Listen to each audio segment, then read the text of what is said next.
I might get in trouble for this video. Still, let's give it a go.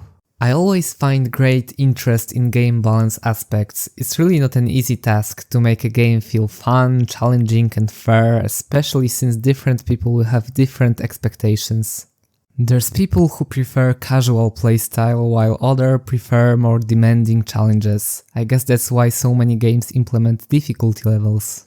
From time to time I like to work on my side project, which is a JRPG game. Recently I've reached the point where I've started implementing various enemies and monsters player might encounter. Figuring out the correct numbers which would represent stats for these entities was not a child's play for me.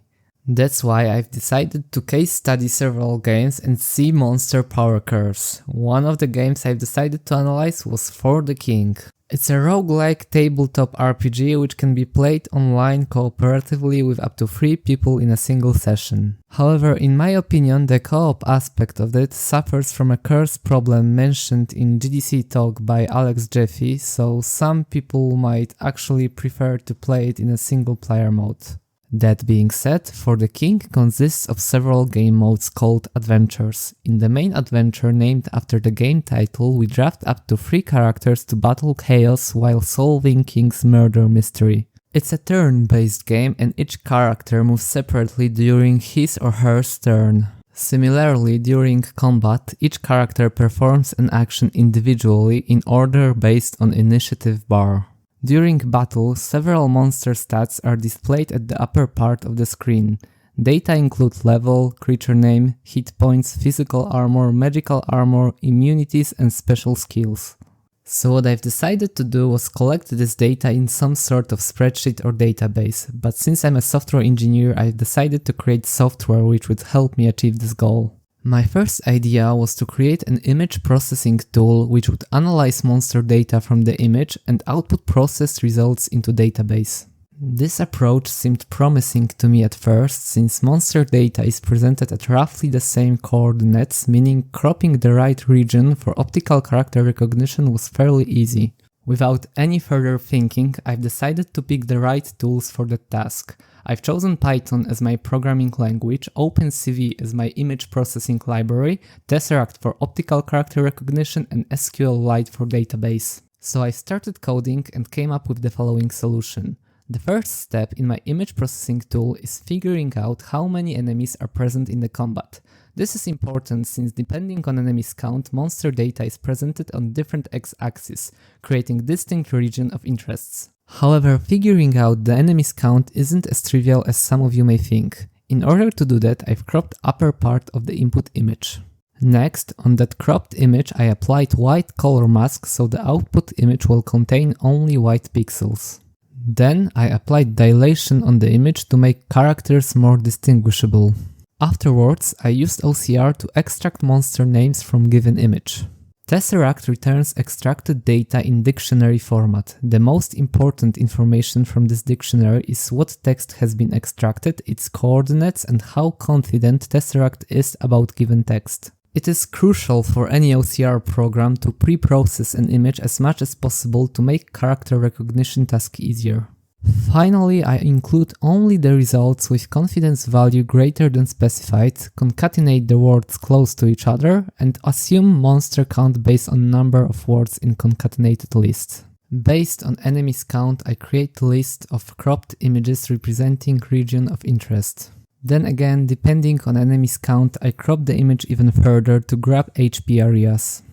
Since all HP numbers have white outline, I apply white image mask to grab digits contours from selected regions and use Tesseract again, only this time specifying that I'm only interested in numeric characters because HP cannot contain any non-numeric characters. I do very similar process with magic and physical defense, only this time I apply different color masks and calculate whether masked image contains enough blue or purple, because if enemy has no physical or magical defense, the corresponding shield icon won't be displayed.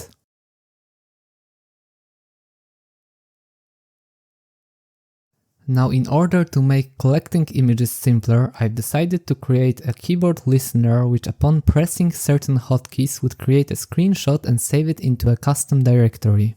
This also enabled me to extract additional non-visible on the image data, since at the start of the combat, character's order in the initiative bar is solely predetermined by speed value. So I've decided to create two separate hotkeys, one for when characters from my party moves first and the other when enemy's initiative was higher. As a result, with enough speed samples, it meant that I could get good speed estimates of analyzed creatures. That left me with this tiny problem of encountering various enemies multiple times in order to acquire decent estimates. But what if we took a completely different approach? Introducing the cheat engine. Short disclaimer, this is the part that seemed a little bit scary to me, that's why I might be a little bit more vague in the description of what is exactly happening. Also add to that unlike some Gandalf level wizard, I'm just a cheat engine apprentice and I just want to finish the video. Just like the name of this software suggests, cheat engine can be used to cheat. That's why many games implemented cheat engine or other similar software detection system. Luckily for us, For the King doesn't seem to bother. Rather than cheating, I'm more interested in data analytics, so what I wanted to achieve was to find in memory some sort of structure representing monsters. Many people share their cheat engine tables, so I've decided to search if anyone had created something for the king. Fortunately, someone did an advanced game table. While this table was focused mainly around giving the player toggable cheats, it did have some very basic monster data in it. Still, the monster data was insufficient and I had to dig deeper. That's why I opened up Memory Viewer and tried to search if data is organized in structural manner with each different member adjacent to each other. Now here's what really surprised me. Normally the address is being shown as an executable or DLL with offset values, but what I've seen seemed to be actual function names. I did not understand what I've seen there, so I had to Google searching for answers. And the answer turned out to be astounding. Turns out that the source code for games written in Unity is actually easily obtainable. I do not know if it's true for every game written in Unity, but I've checked a few of them with the same result. There are tools dedicated to extract code and even create entire project solutions. As if that was not enough, Cheat Engine actually let us execute code using real function names.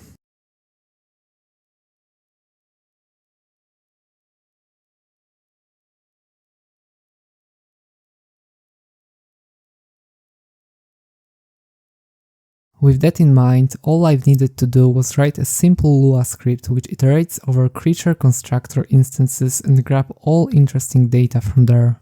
Next, I generated CSV file from my Lua script output and loaded the data into database. Finally, I wrote some basic Django application so I could search data based on my filter criteria.